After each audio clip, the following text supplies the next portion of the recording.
Hi there, welcome to my channel. My name's Annette with Sunbeam Fabric Art. In a couple of videos recently, I have made a couple of neat grocery tote bags out of an old tablecloth, a vinyl tablecloth with a flannel back. A great idea for repurposing an old tablecloth that was going to get pitched. But what I have today, let's see if I can get these in the video. I have these cut off oval ends of that vinyl tablecloth with a flannel back. So come along with me today and I'll show you what I'm going to do with these leftovers. The first thing I did was take these oval ends and I cut them into rectangles, and I folded them in half, and then what I cut, and I cut on the fold, I did not cut the fold, I just cut on the fold. I cut 12.5 inches by 9 inches, and that is going to make me a rectangle that is 12.5 inches by 18 inches because I'm cutting on the fold, lining that fold up with my ruler to make my cuts.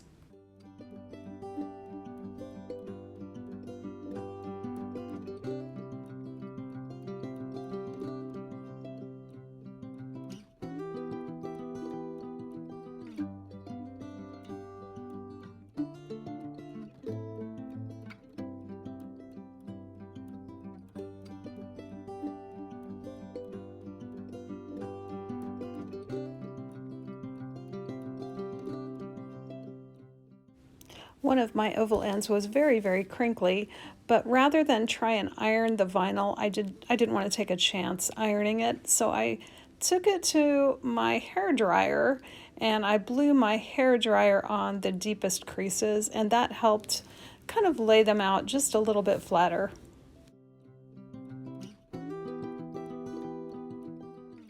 So the first bag I wanted to make out of this, I'm going to continue using pieces of the cat vest that I discovered at a garage sale not too long ago, and I cut it apart, and I've been using this cat vest in some other projects.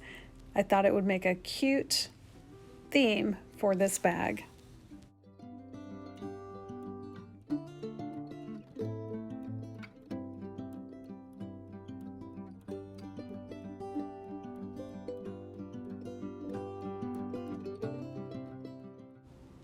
For this little cosmetic type bag, I don't want the zipper on the top.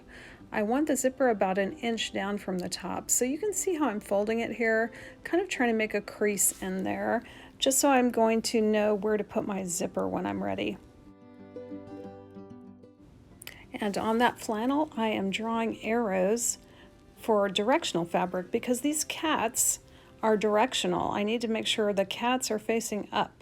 So I'm making little arrows so I can remember which side of the bag is the short side and which side of the bag is the longer side, so I can get these cats all going the right way.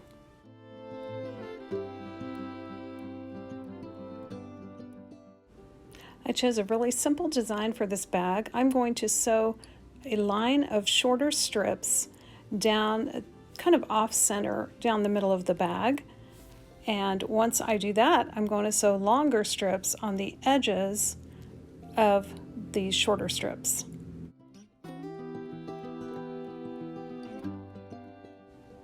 So you see that I am putting 2 pieces of fabric right sides together, keeping in mind those kitty cats need to be up toward the top of the bag. I'm stitching that line and I'm finger pressing that seam open.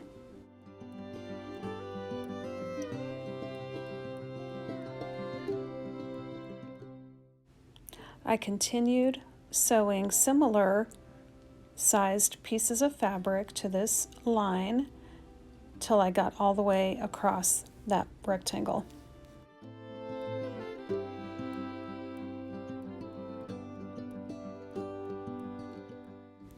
And here is another look at placing that directional fabric, making sure it's the way you want it to go, then flipping it over and stitching.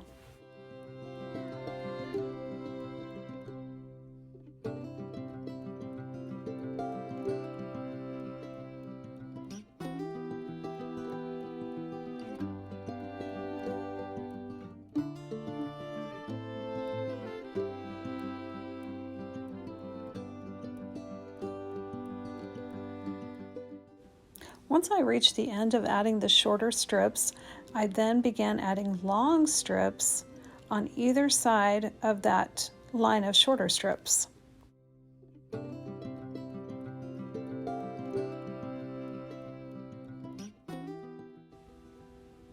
I continued adding those strips until I got to the end of the rectangle.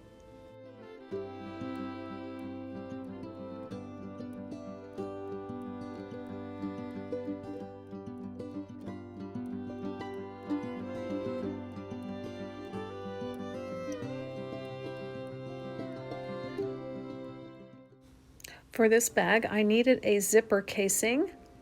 This strip of fabric is 1.5 inches wide, and I pressed down about 1/4 inch to make a little finished edge.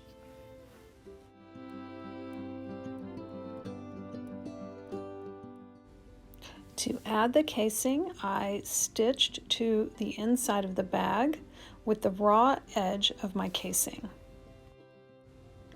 I'm stitching this casing to the shorter side of the bag. This is the shorter side of the bag where the zipper will end up.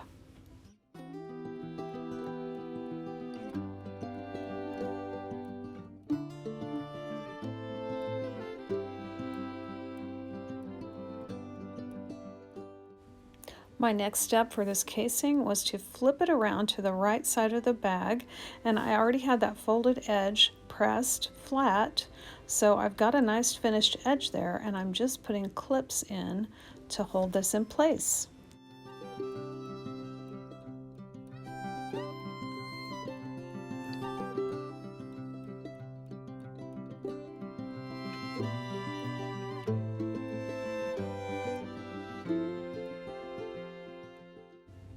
This is the zipper I'm going to be using for this little bag. It's a double zipper pull zipper, and it's just a basic nylon, easy to stitch over.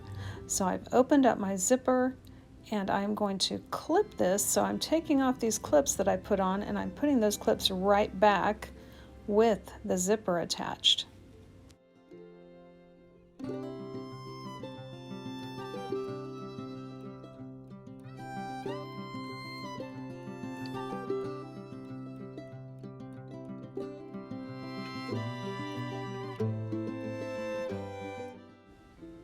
Once I had that all clipped down, I used my zipper foot on my sewing machine, and I stitched as close as I could to the edge of the zipper.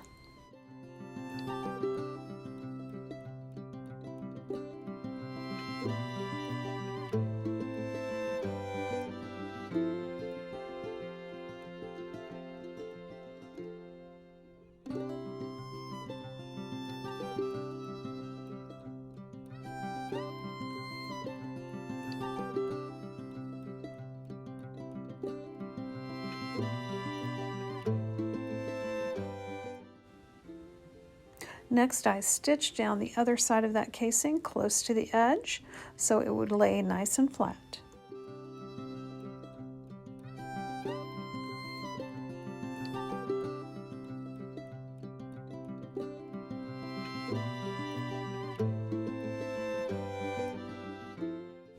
I added casing to the other side of the rectangle bag.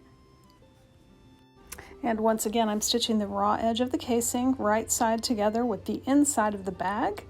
Then I flipped it over and clipped it in place. Then I put the zipper alongside and clipped it into place.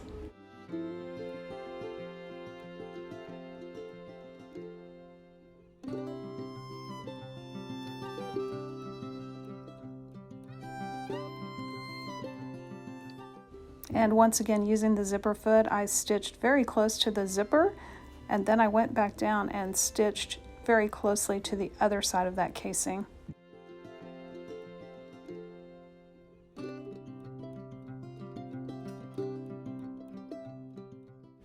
My next step was to open my zipper a little bit, but not off the edge. I will need the zipper to be open so I can flip the bag right side out after I stitch the side seams. I got this bag turned wrong side out, so what you see here is the vinyl tablecloth, which is my lining. I made sure and finger pressed my top of my bag and my bottom of my bag so that when I stitch those side seams, that is going to kind of maintain exactly where I want the top of the bag to be.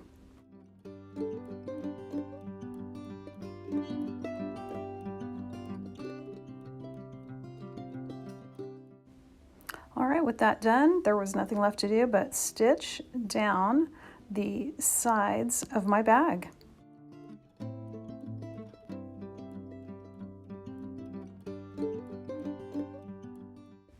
I trimmed off the excess from the seam, and then I went back and I stitched over that seam again with a blanket stitch.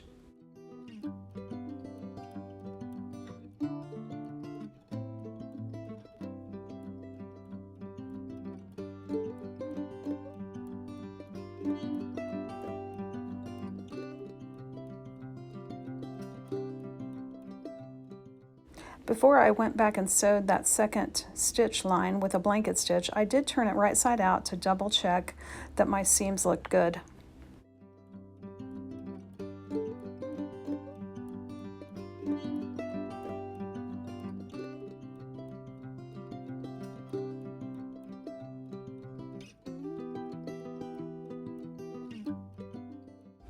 Next, I turned the bag wrong side out again, and I went back on those side seams and did the blanket stitch.